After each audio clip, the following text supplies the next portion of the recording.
Hace un tiempo, una sociedad científica elaboró una lista incluyendo los que consideraba como los inventos más importantes de la historia.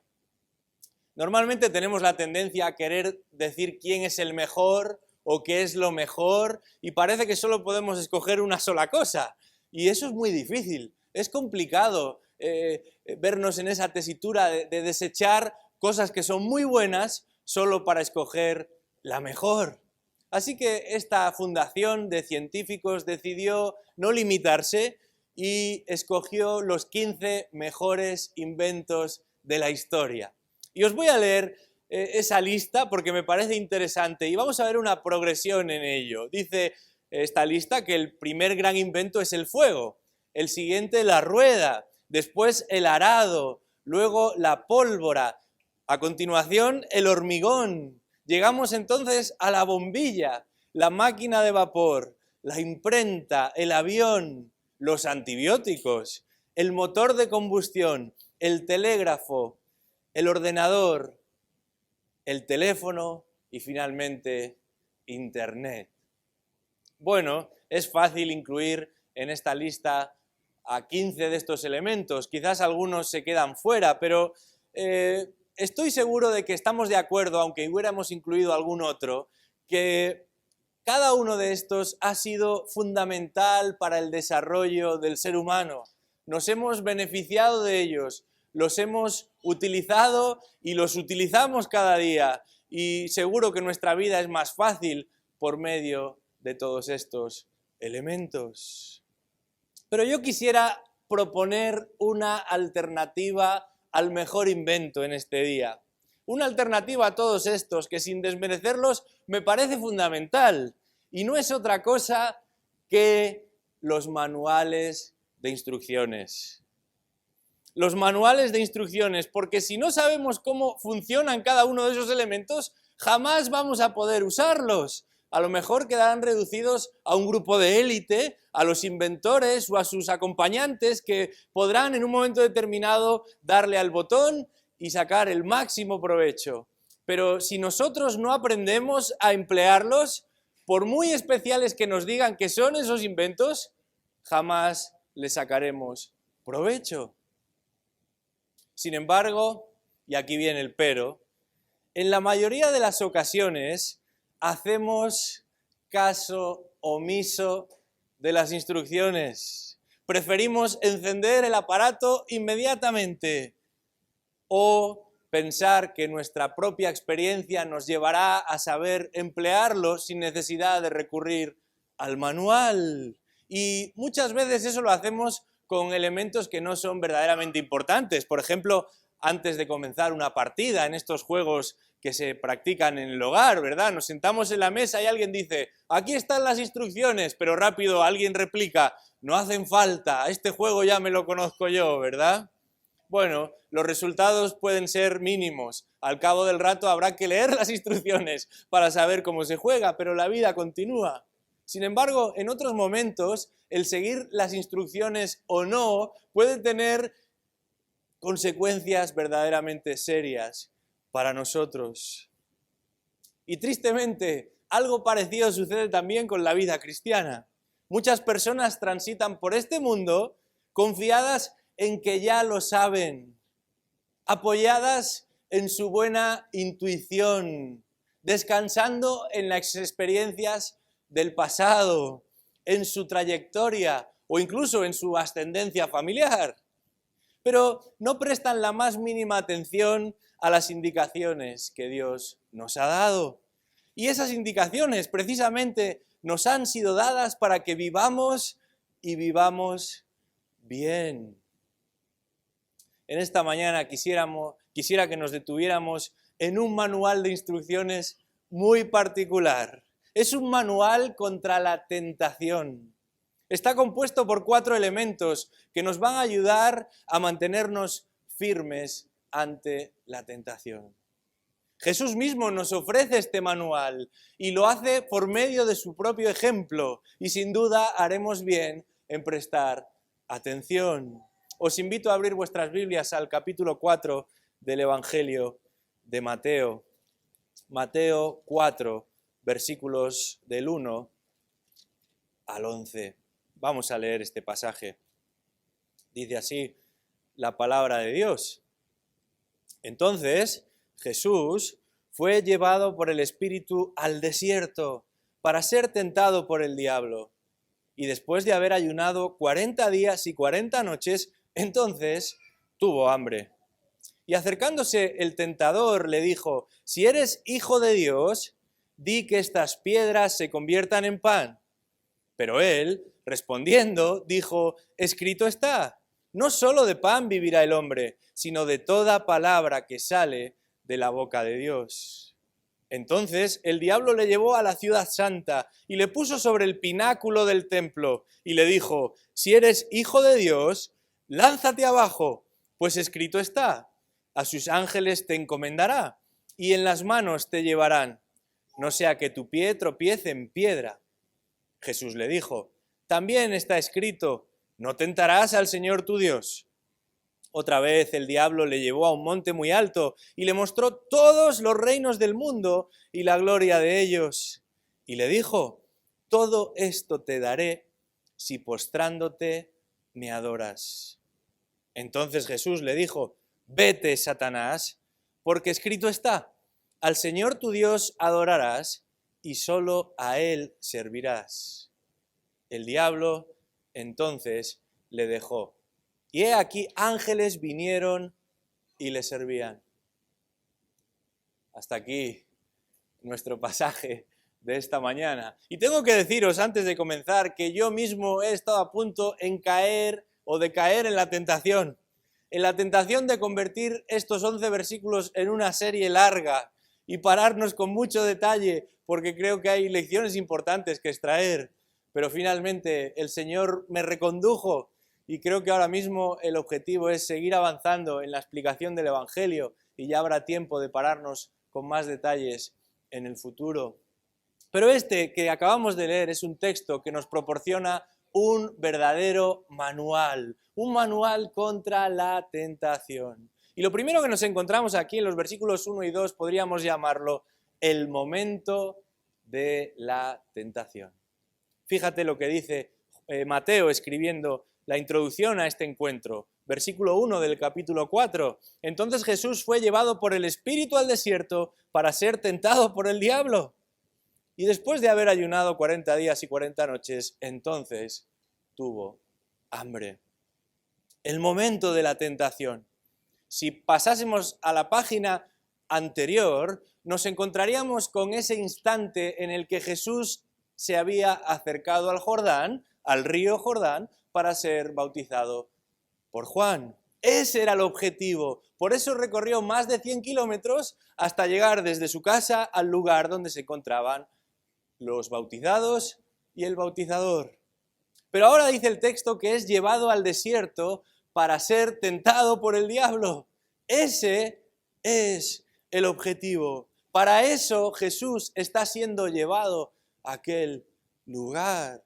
Y sin duda esto a nosotros nos genera muchas preguntas. ¿Cómo es que el Espíritu de Dios lleva a Jesús allí?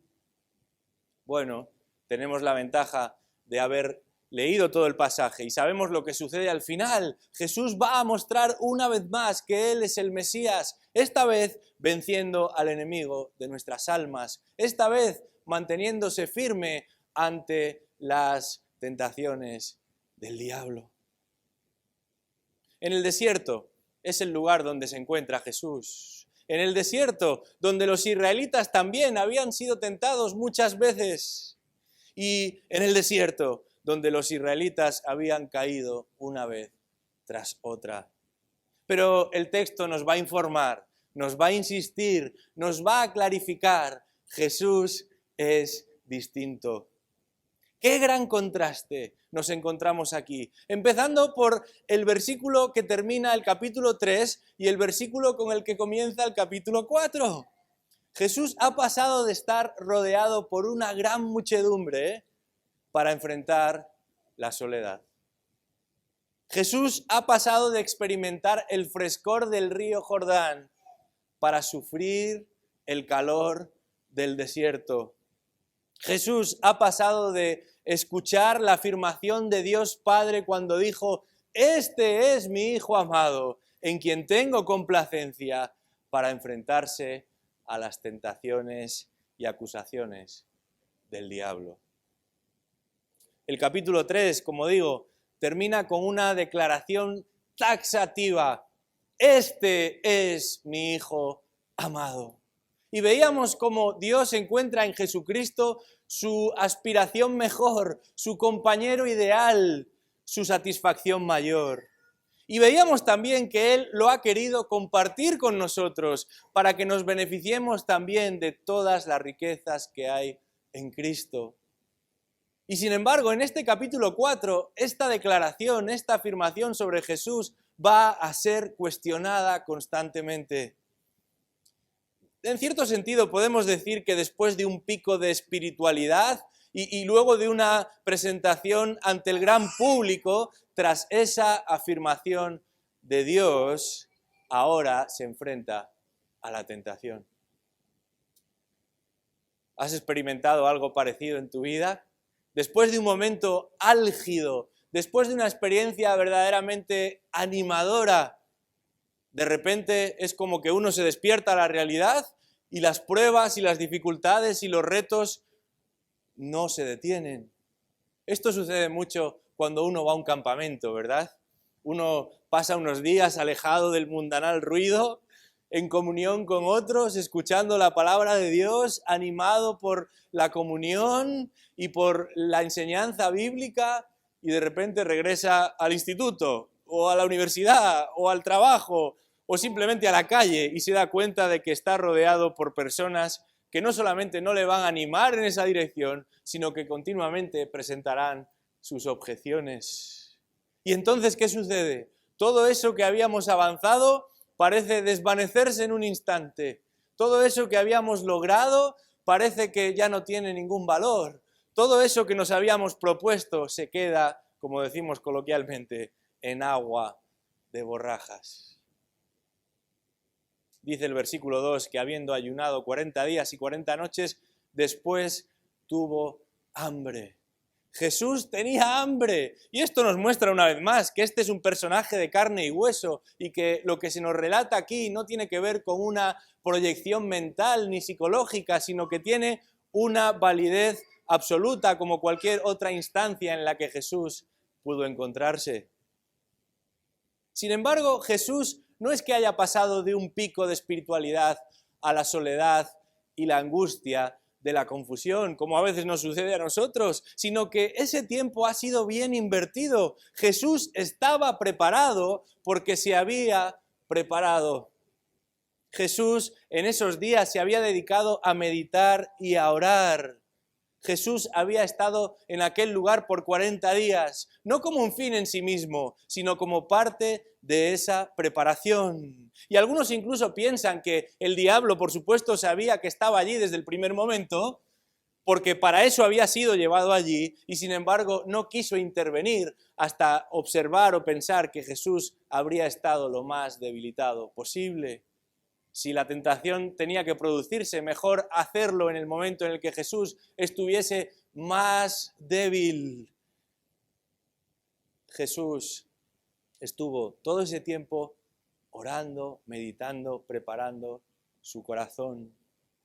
Algunos se preguntan si deberíamos nosotros hoy practicar el ayuno. ¿Hasta qué punto el ayuno sería conveniente para el cristiano? Porque en el Antiguo Testamento vemos que en algunas ocasiones las personas lo hacían y cuando nos acercamos al Nuevo vemos en este caso que Jesús también lo practicó. Bueno, lo primero que deberíamos confirmar es para qué servía el ayuno. Y normalmente el ayuno era un paso posterior a la afirmación de que uno había pecado. Muchas veces el ayuno estaba ligado a la confesión de pecados, de manera que uno se negaba a sí mismo lo que normalmente hubiera tomado en comida, en bebida, para disponerse a un lado y confesar en cilicio y a veces en polvo y cilicio, como dice el texto, todo lo que se había hecho mal, buscando el apoyo y la ayuda del Señor. Este era en general el uso habitual para el ayuno. Pero en ocasiones también observamos que algunas personas ayunaban tratando de separarse y de alejarse de todo lo que podía resultar una distracción. Y lo hacían para concentrar su mente y su cuerpo en un solo propósito. ¿Sabes una cosa? No se nos impone ni se nos exhorta a que nosotros hagamos eso hoy. Eso no significa que alguien no pueda hacerlo si quiere, pero en el capítulo 2 de Colosenses se nos recuerda que no pensemos que estaremos más cerca de Dios por llevar a cabo ciertos ritos o castigar de alguna manera nuestros propios cuerpos, por privarnos de ciertos alimentos o por perseguir una vida de ascetismo y de encierro privado y solitario. Dios no nos acepta por nuestros esfuerzos, ni siquiera por nuestro interés, sino por los méritos de Cristo. Así que no vamos a decir que el ayuno es un pecado, ni mucho menos, pero tampoco vamos a prescribirlo como una receta insalvable para todos los que aquí estamos. Si alguien entiende que debe alejar y apartar un tiempo de ciertos alimentos que le causan distracción o pesadez de estómago, eso responde más al sentido común, ¿verdad? Y sin embargo, animamos a que todos nosotros nos fijemos tiempos para meditar, para analizar, para estudiar nuestra propia alma y ver si estamos caminando como el Señor quiere. Y si para eso debes dejar de tomar el bocadillo y el café, pues adelante. Pero no pienses que dejando de tomar el bocadillo y el café, Dios estará más satisfecho contigo. Dios está satisfecho con sus hijos por lo que Cristo ha hecho en nuestro favor. Pero en este caso notamos que Jesús va a aprovechar bien el tiempo. Y en la Biblia el desierto no solamente es un lugar de paso, también es un espacio de preparación. Un sitio en el que pensar sin distracciones. Claro, ¿a quién se le ocurriría ir al desierto a interrumpirnos? ¡A nadie!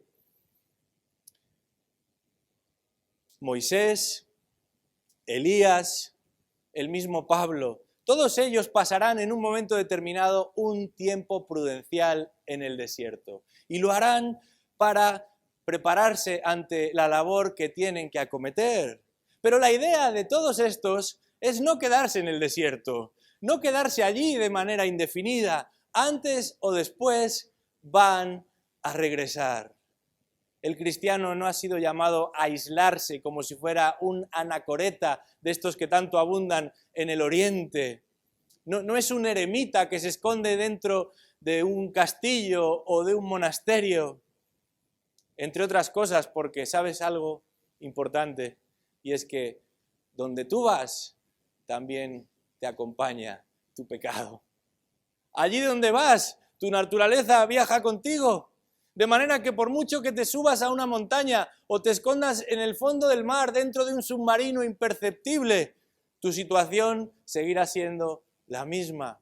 Tendrás que seguir luchando con tus inclinaciones, con aquello que, como dice el apóstol Pablo, no quieres hacer y sabes que no debes hacer, pero a veces terminas haciendo.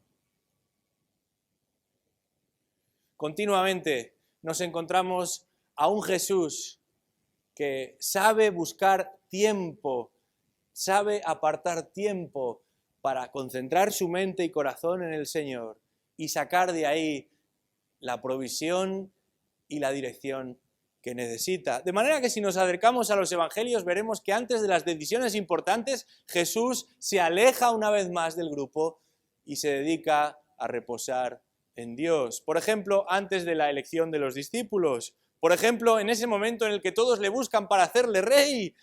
Por ejemplo, ante la presión que sufre allí en el jardín de Getsemaní antes de afrontar el camino a la cruz. En todas estas circunstancias vemos a un Jesús que o bien muy temprano en la mañana o hasta tarde en la noche aparta un tiempo prudencial para estar preparados. Y es que la palabra de Dios nos advierte de la importancia de estar preparados, de no bajar las armas como aquel Gedeón con sus compañeros buscando soldados, viendo como algunos, aún en tiempo de guerra, eran capaces de dejar sus espadas y sus escudos y dedicarse a beber como si estuvieran dándose un baño en el río. Qué rápidamente se olvidaron de que estaban en guerra. qué rápidamente se olvidaron de que estaban a prueba. La palabra de Dios nos advierte y nos invita a velar y a orar para no entrar en tentación. Pero también nos recuerda de que hay más momentos hay momentos más propensos que otros para caer en tentación. Y nos advierte de que tengamos cuidado en pensar en qué momento de nuestra vida nos encontramos. Me gustaría simplemente mencionar algunos ejemplos que la palabra de Dios incluye como advertencia para nosotros. Vamos un momento al capítulo 25 de Génesis.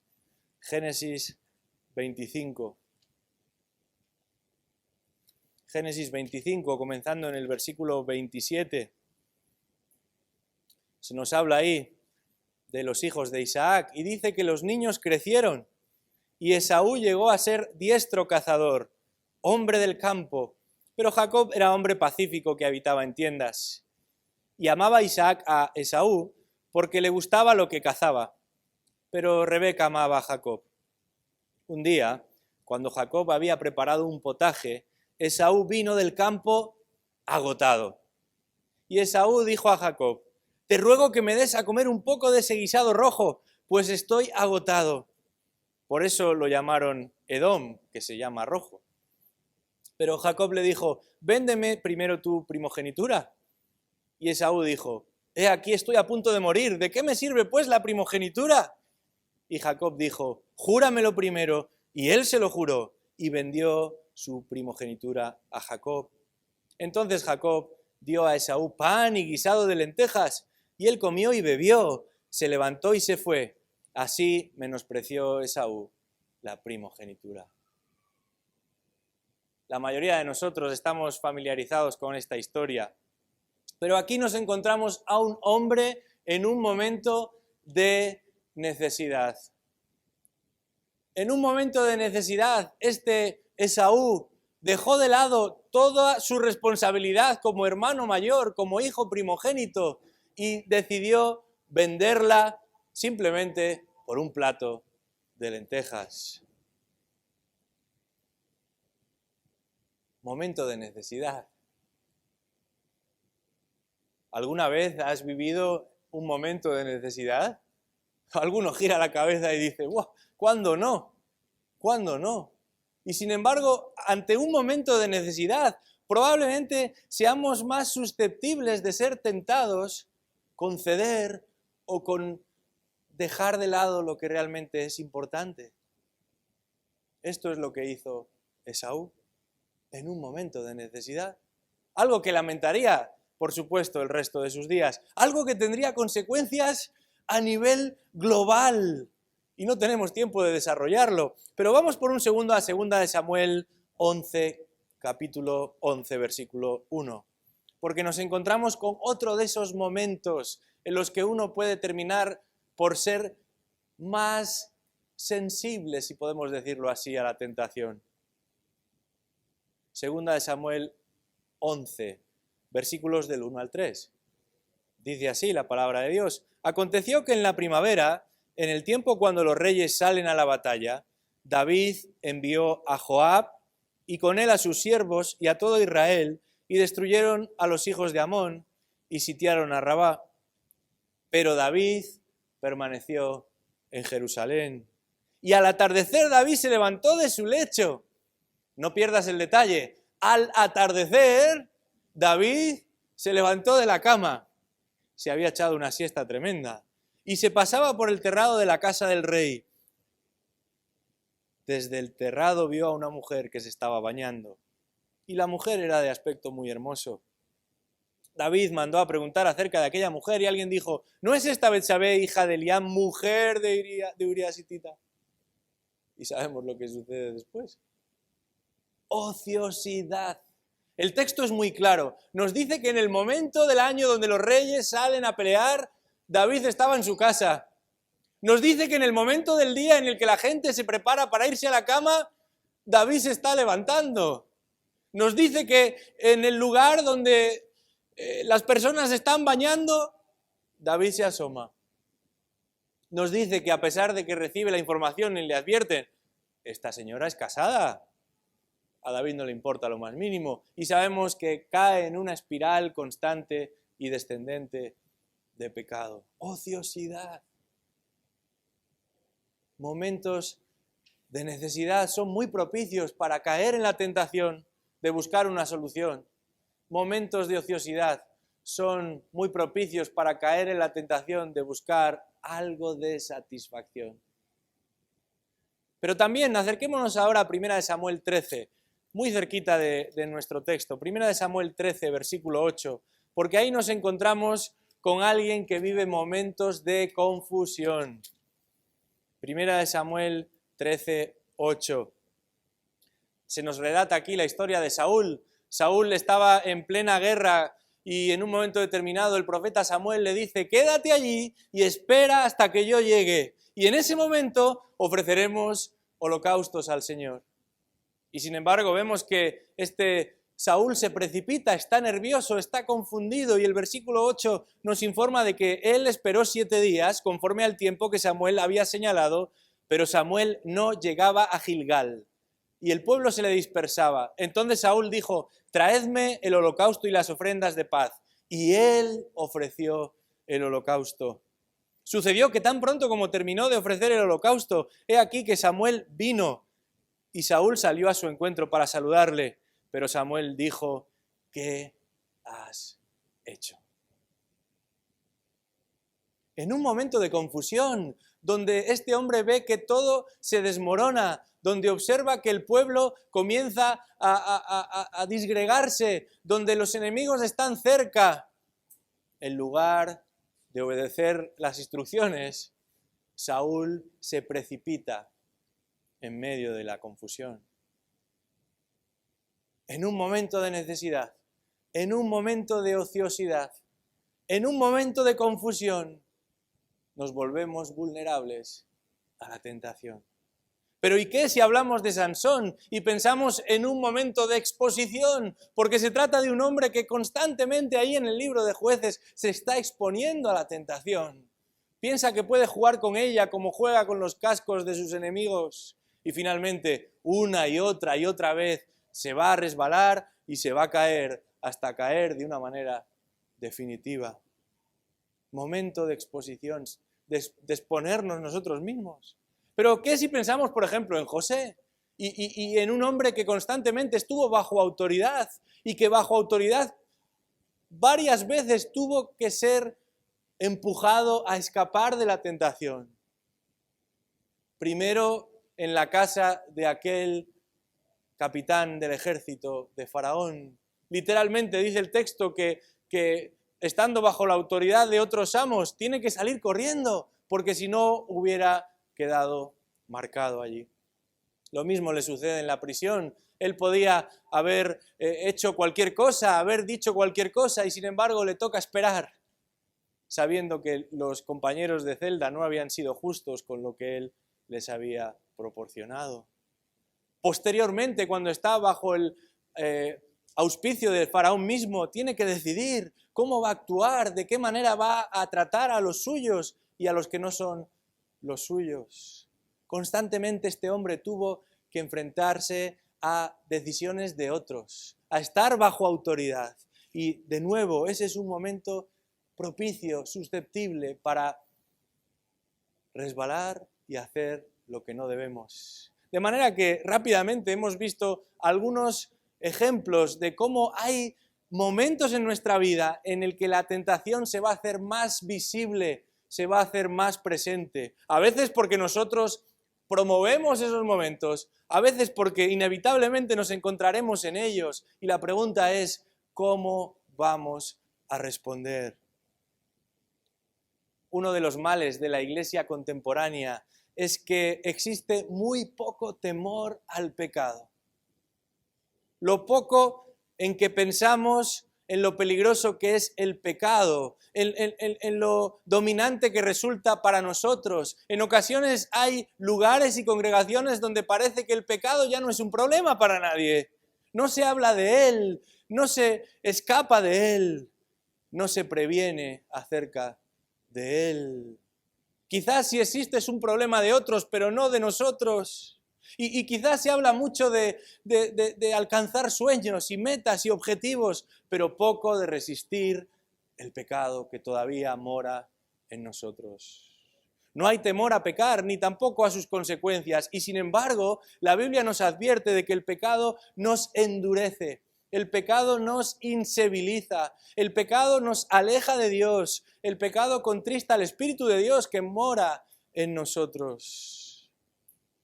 Es por eso que el apóstol Pedro en su primera epístola, en el versículo 17, ahí en el primer capítulo dice: si invocáis por Padre aquel que sin acepción de personas juzga según la obra de cada uno, conducíos en temor todo el tiempo de vuestra peregrinación. Y la idea es que el cristiano no es de este mundo, está en tránsito hacia la ciudad celestial y en ese proceso debe tener cuidado, de la misma forma que cuando uno viaja tiene que tener cuidado.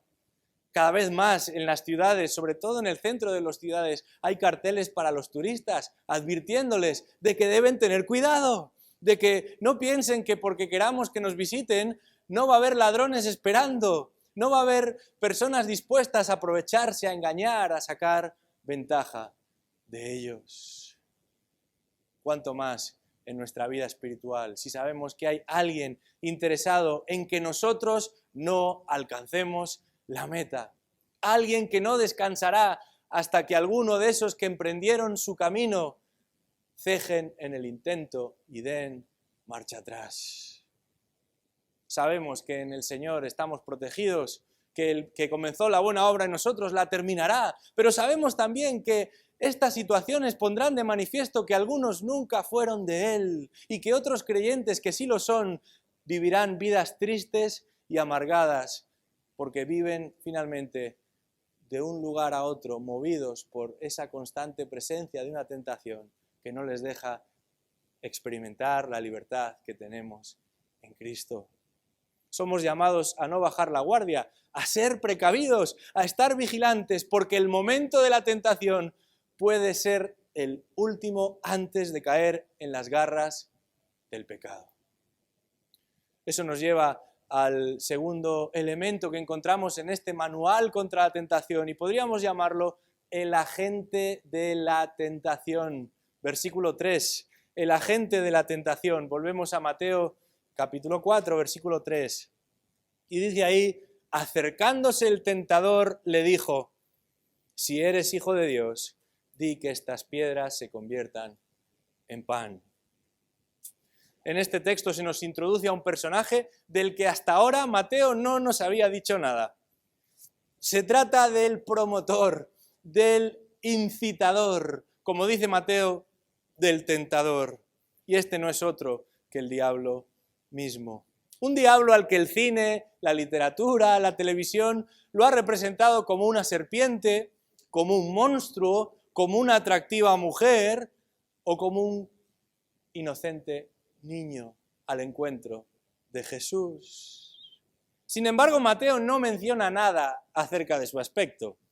Y aunque existe toda una iconografía que ha logrado desviar la atención de lo importante, el interés de Mateo no está en su apariencia, sino en su discurso, en lo que va a decir, en lo que pretende. El diablo va a demostrar que tiene un interés especial en cuestionar lo que Dios dice. Y así ha sido desde el principio. Si nos fuésemos al libro del Génesis, en el capítulo 3, donde aparece por primera vez, veremos que sus palabras no han variado. Su discurso sigue siendo el mismo. Oísteis que Dios dijo, pero. El diablo tiene un interés especial en cuestionar lo que Dios dice. Es un provocador, porque juega con lo sagrado. En el versículo 5 se nos dice que se atrevió a llevar a Jesús al mismísimo templo y colocarlo en la parte más alta del mismo. Es un manipulador, porque además va a presentarse utilizando armas que aparentemente son buenas. Como dice la Escritura, se disfraza de luz, se disfraza de ángel de luz. Y en este caso hasta lo vemos utilizando a la misma Biblia. Leyendo la Biblia, el diablo citando la Biblia. Es un embaucador, porque va a apelar a los instintos más bajos. Y en el versículo 3 vemos que va a hablar de la necesidad. Jesús tiene hambre. En el versículo 5 le va a hablar del temor. Jesús debería estar preocupado en saber si su Padre le va a ayudar cuando lo necesite o no. Y en el versículo 7 va a traer a colación el tema de la comodidad. ¿Cómo es posible que te quieras enfrentar a todo ese sufrimiento si yo te lo puedo dar inmediatamente? Solo tienes que postrarte ante mí. Y todo lo que Él hace, lo hace siempre para su propio beneficio. Hoy en día hay personas que tienen muchos recursos y se presentan ante el mundo como ayudadores profesionales. Quizás esa sería la mejor manera de definirlos. Esos famosos filántropos se nos presentan como ayudadores profesionales. ¿Usted qué se dedica? Bueno, al bien común. Qué bien suena eso, ¿verdad? Yo pongo mis recursos para el bien común. No nos engañemos. El diablo no es ningún ayudador. No nos engañemos. No podemos olvidarnos de cuál es su nombre. La palabra diablo significa literalmente calumniador. El diablo no es ningún filántropo, si es que existe tal cosa. No viene altruistamente a ayudar a nadie. Él tiene su propia agenda. Quiere ser adorado por Dios. Quiere destronar a Dios. Quiere entorpecer los propósitos de Dios. Y en última instancia, y en el caso que nos ocupa, desea destruir al Mesías. Desde el capítulo 3 de Génesis, ese ha sido su deseo y su intención, acabar con aquel que según la promesa un día pisará su cabeza. Aún desde el nacimiento del niño, de este Jesús, hemos visto cómo se ha servido de hombres malos para intentar acabar con él. Él es el enemigo de Dios y nada odia tanto como la simiente de ese Dios engendrada en la persona de Jesucristo. Pero también la Escritura nos advierte de que aquellos que caminan junto a Cristo son también objetos de su odio y de su rechazo. Cuando nos acercamos a un pasaje como este puede surgir la pregunta: ¿es el diablo también el que te tienta a ti y me tienta a mí? La Escritura nos relata que el diablo se ha involucrado directamente en la tentación de algunas personas. Por ejemplo, el caso de Job es el más notable, pero también el mismísimo apóstol Pablo. Pero la Escritura también nos informa de que Satanás no es omnipresente, no está en todos lados. Satanás es un ser creado y como el resto de los ángeles, para llegar a un lugar tiene que desplazarse hasta allí. Dios es el único que está en todas partes. La Escritura también nos informa de que Satanás no es independiente. Eso significa que no puede hacer lo que quiera, que cada vez que tiene la posibilidad de actuar, lo hace bajo la soberanía y el designio de Dios. Esto es precisamente lo que leemos en el libro de Job. Si fuésemos hasta allí nos daríamos cuenta de que ni un pelo de su cabeza podía ser tocado sin que Dios no lo autorizase con su permiso. Lutero estaba convencido, el gran reformador estaba convencido de que el diablo mismo en persona era quien lo tentaba a él. Y puede ser, no lo sabemos, pero no es necesariamente nuestro caso, porque tristemente una y otra vez demostramos tantas veces que no necesitamos que nadie nos abra la puerta para que nosotros mismos nos asomemos al abismo de la tentación. Dice la Escritura que no luchamos contra carne ni sangre, sino contra potestades y dominios del reino de las tinieblas, contra esos agentes especiales del mismo Satanás. Pero en primera instancia luchamos contra nuestra propia naturaleza caída, contra nuestra sangre, contra nuestra carne, contra nuestra realidad de seres que sí hemos sido regenerados, pero que todavía luchamos contra nuestra condición anterior. Esto nos lleva precisamente al siguiente elemento de este manual contra la tentación y podríamos llamarlo la naturaleza de la tentación. La naturaleza de la tentación. ¿En qué consiste? ¿Dónde está el secreto? ¿Qué forma toma esa tentación? Bueno, lo primero que tenemos que decir es que si la tentación fuese pecado, entonces Cristo sería el mayor de los pecadores, porque el libro de Hebreos nos informa de que Él ha sido tentado en todo, pero sin pecado. De manera que la tentación no es pecado en sí misma.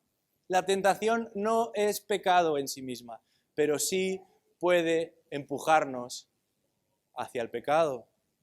No existe mejor puente hacia el pecado que la tentación, porque nos invita a atravesar hacia un umbral en el que todo lo que existe es pecaminoso. Y lo hace de manera seductora, porque si no despertase en nosotros cierto interés, si no despertase en nosotros deseo, si no apelase a nuestras pasiones e inclinaciones, entonces no existiría la tentación.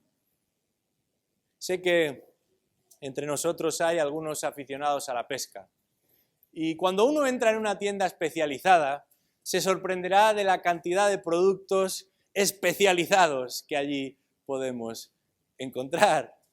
En lo relativo a los anzuelos, la variedad es sorprendente. Y cuando uno le pregunta al dependiente por un anzuelo, lo primero que éste le va a decir es: ¿qué quiere usted pescar? Porque en función de lo que quieras pescar existirán unos u otros. Existirán trampas que se emplearán en función de lo que uno desea atrapar.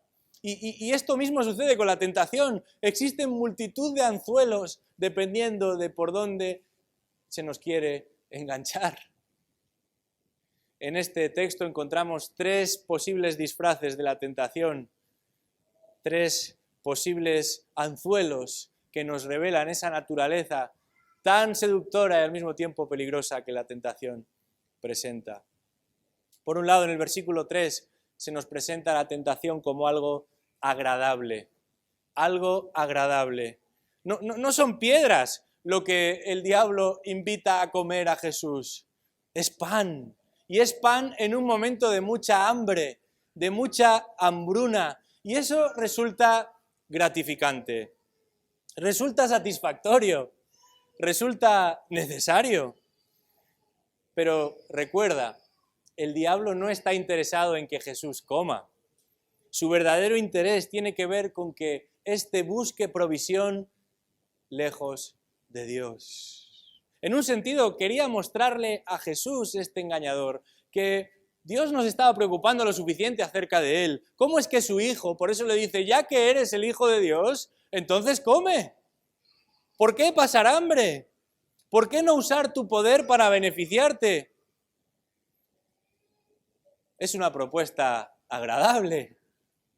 Fíjate bien, porque esta primera tentación coincide perfectamente con la última, ahí en el capítulo 27 de Mateo, donde se le dice a Jesús ya en la cruz: si eres el Hijo de Dios, entonces baja. ¿Por qué tienes que estar ahí? ¿Por qué sufrir? ¿Por qué tu Padre, si es que tu Padre es Dios, va a permitir tal cosa, sabiendo que tú puedes librarte de ello? Una propuesta agradable, pero también una propuesta afirmativa. Mira lo que dice el versículo 6. Dice: si eres hijo de Dios, lánzate abajo, pues escrito está: a sus ángeles te encomendará, y en las manos te llevarán, no sea que tu pie tropiece en piedra. Confírmalo. Si eres el Hijo de Dios, confírmalo, hazlo visible, que los demás no tengan dudas, tú mismo no tengas dudas. ¿Cómo debía confirmarlo? Exponiéndose al fuego. El tentado se convertiría en tentador, porque aquí a quien se le iba a tentar en última instancia era Dios mismo. Lánzate a ver si Dios te recoge. Algo que Dios nunca le había pedido hacer. Pero en un sentido suena bien eso de afirmar lo que ya sabemos, eso de que otros lo confirmen también. Y finalmente, el tercer disfraz con el que la tentación se va a aparecer en esta escena, podríamos presentarlo como algo accesible. Versículo 8 dice que otra vez el diablo le llevó a un monte muy alto y le mostró todos los reinos del mundo y la gloria de ellos. Y le dijo: todo esto te daré si postrándote me adoras. Solo tienes que hacer esto. El camino fácil, la salida rápida, el éxito sin esfuerzo. Claro que todo eso le pertenecía ya a Jesús, pero para poder reclamarlo tendría que sufrir, tendría que morir, tendría que experimentar el rechazo y la oposición de todos. Y el diablo le dice, solo con que te agaches un poquito, todo eso será tuyo. Jesús no podía hacer eso. La tentación en esta o en otras formas, sin embargo, es tan real como el aire que respiramos. Y es por eso que debemos estar atentos a nuestro corazón, a sus inclinaciones, siempre preparados como aquel José para salir huyendo, para escapar de la tentación, porque sus consecuencias serán letales. El libro de Proverbios en el capítulo 6, versículo 27 nos dice, ¿tomará el hombre fuego en su seno sin que sus vestidos ardan? ¿Andará el hombre sobre brasas sin que sus pies se quemen? Esto nos lleva al último elemento que tenemos para hoy y podríamos llamarlo la respuesta contra la tentación. A diferencia de Adán, el primer hombre, Jesús, el segundo hombre, sí venció la tentación. Y el texto no podría ser más claro. Jesús superó las trampas del diablo. No se dejó embelesar por sus palabras, no se doblegó a sus propuestas, pero lo hizo de un modo en que tú y yo también podemos ejercer. Por 3 veces Jesús va a decir, escrito está, escrito está, escrito está. No apeló a su divinidad, no ejerció ningún poder sobrenatural exclusivo a su persona. Jesús va a resistir la tentación apelando a la palabra de Dios y eso es algo que debería animarnos a nosotros también, porque eso es algo que también podemos hacer nosotros. Veamos cómo responde a los ataques del diablo rápidamente. Ante la necesidad de comer, Jesús confirmó su dependencia del Señor y dijo, no solo de pan vivirá el hombre, sino de toda palabra que viene, que procede de Dios. Ante el atrevimiento de probar a Dios, Jesús respondió con temor del Señor y dijo, no tentarás al Señor tu Dios. Ante la ambición y el poder, Jesús apuntó al único que merece toda adoración y dijo, escrito está, al Señor tu Dios adorarás y solo a Él servirás. Todas sus respuestas proceden de la Escritura. De manera que cuanto mejor conocemos la Escritura, mayores recursos tendremos para enfrentar la tentación. ¡Qué ironía, por cierto! Jesús respondió con 3 pasajes que están en el libro de Deuteronomio, ese mismo libro que Dios había dado a los israelitas en el desierto. Qué distinta hubiera sido su experiencia si hicieran caso de lo que allí estaba escrito. La palabra de Dios es todo lo que necesitamos para afrontar la tentación. Tenemos a nuestra disposición la espada del Espíritu, suficiente para defendernos ante cualquier enemigo. La pregunta es, ¿la estamos leyendo? ¿La estamos memorizando? ¿La estamos obedeciendo? Porque corremos el mismo riesgo de hacer lo que tantas veces hacemos con los otros libros de instrucciones. Dice el versículo 11 que los ángeles le servían. Cristo no se arrodilló ante la tentación, pero finalmente Él recibió la adoración que merece, sin tener que recurrir a los engaños del diablo. Él es el Mesías. Y si podemos resistir la tentación es porque Él nos ha capacitado por medio de su sacrificio. Este pasaje pone de manifiesto que necesitamos a Cristo. Él es el ejemplo idóneo, pero también el Salvador idóneo, tentado en todo, pero sin pecado. Lo que Israel como pueblo escogido no pudo ni quiso hacer, lo que otro ser humano a lo largo de la historia no pudo ni quiso hacer, Cristo lo ha llevado a cabo. Él no solamente resistió la tentación, sino que anuló el poder de la tentación. Algunas personas, todavía hoy, probablemente en este lugar, viven atrapadas en una espiral de tentación y caída, condicionados por el pecado. Y sin embargo, en este texto nos encontramos con aquel que ha resistido toda la tentación y además tiene la capacidad de liberarnos de las nuestras también. Pero para ello tuvo que morir. En él cargó el pecado de todos nosotros. Nuestro fracaso ante la tentación fue cubierto por aquel que nunca sucumbió a ella. Yo te pregunto en esta mañana, ¿es Él no solo un buen ejemplo, sino también tu Salvador? Eso es lo que vamos a recordar a continuación.